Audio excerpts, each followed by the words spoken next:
Oke, hai, berjumpa lagi kita di dalam channel ini.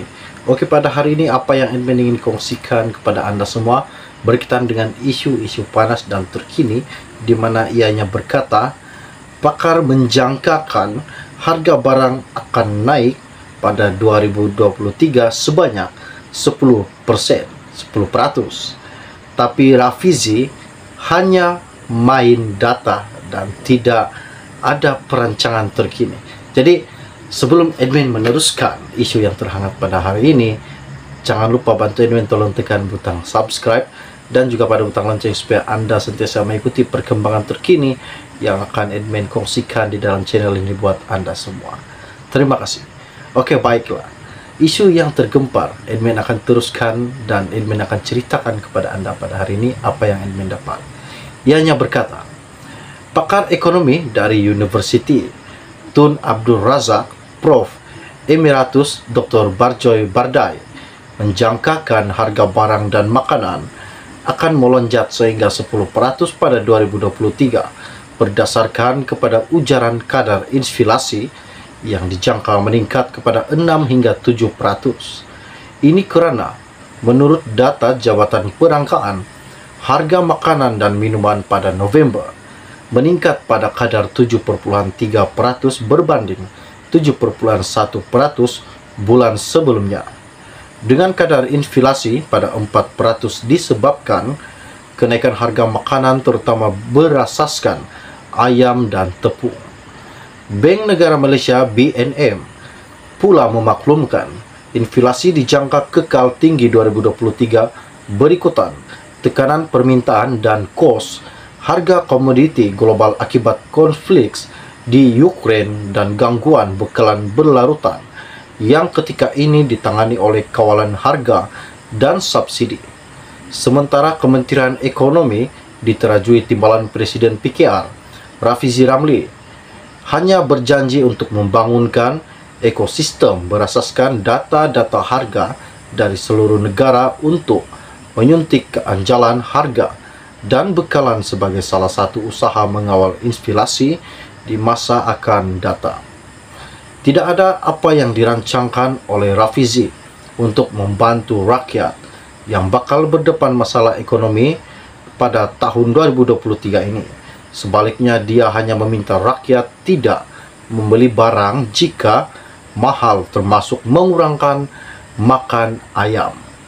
Namun, jika harga barang dan inflasi terus meningkat, ia akan memberi kesan besar kepada pengguna terutama golongan B40 yang mempunyai pendapatan kurang daripada RM2.000 sebulan.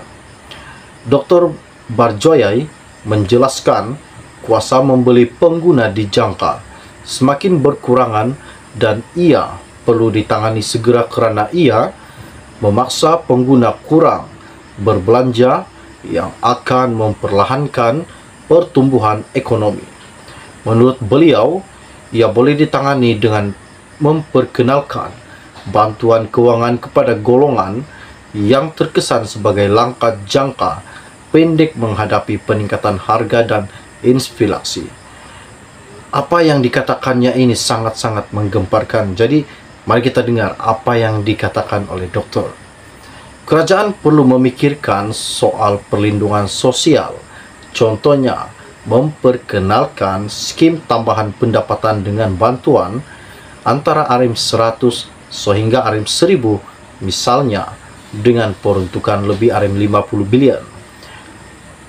Ini boleh menampung pendapatan pengguna, katanya. Katanya lagi, peruntukan itu juga amat penting kerana kenaikan inflasi akan menyebabkan kadar dasar semalaman OPR dinaikkan lebih tinggi pada masa akan datang. Pada tahun 2019, kadar OPR adalah 3,5%.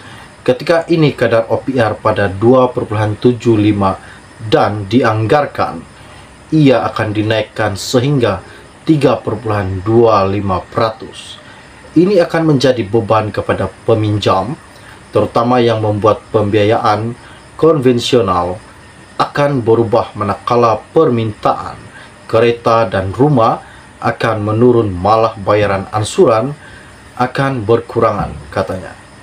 Oleh itu, kerajaan perlu mengambil tindakan segera supaya pengguna tidak terjejas teruk dengan kenaikan harga dan inflasi dalam tempo beberapa bulan yang akan datang ini. Kerajaan baharu, tetapi mereka perlu segera melaksanakan dasar. Walaupun mereka perlukan masa untuk mengkaji, kerajaan perlu mempunyai matlamat jangka pendek untuk tangani isu dengan segera. Matlamat jangka pendek adalah menstabilkan harga dan memastikan barang sentiasa ada di pasaran. Matlamat jangka sederhana pula adalah menurunkan harga, manakala matlamat jangka panjang adalah meningkatkan pendapatan pengguna. Itu paling utama dan penting. Kalau kawalan harga tapi pendapatan tak meningkat, pengguna akan kecewa kerana tak ada apa-apa perubahan terhadap kos sara hidupnya, sara hidup mereka, sara hidup rakyat. Sekian saja info-info ringkas, info-info tergempar panas yang telah admin kongsikan kepada Anda di dalam channel ini pada hari ini. Jadi sekiranya channel ini memberi manfaat bagi Anda semua berkaitan dengan info-info panas, terkini, tergempar dan meletup bagi Anda semua, bantu admin tolong war-warkan video ini, sharekan kepada rakan-rakan maupun keluarga yang terdekat dengan Anda. Jangan malu, jangan segan. Terima kasih kepada yang selalu memberi sokongan kepada admin dari pertama sampai sekarang. Dan jangan lupa juga bagi baru saja yang melihat channel ini, bantu admin tolong tekan butang subscribe dan juga pada butang lonceng supaya Anda sentiasa mengikuti perkembangan terkini yang akan admin kongsikan di dalam channel ini untuk Anda semua. Setakat itu saja info ringkas, info-info panas, info-info rasmi dari admin pada hari ini untuk Anda semua. Salam jumpa dalam salam kenal. Bye-bye. Oke, hai, berjumpa lagi kita di dalam channel ini. Oke, pada hari ini seperti mana yang akan admin kongsikan kepada Anda, tidak lain tidak bukan memanglah isu-isu yang tergempar dan panas yang terhangat pada masa kini, di mana isu ini baru saja admin dapat. Jadi kiranya sebelum admin meneruskan, admin minta bantu admin tolong tekan butang subscribe dan juga pada butang lonceng supaya Anda sentiasa mengikuti perkembangan-perkembangan terkini yang akan admin kongsikan di dalam channel ini buat Anda semua. Terima kasih. Isu ini pada hari ini yang admin dapat ianya sangat menggemparkan, di mana TPM lebih tinggi daripada Agong.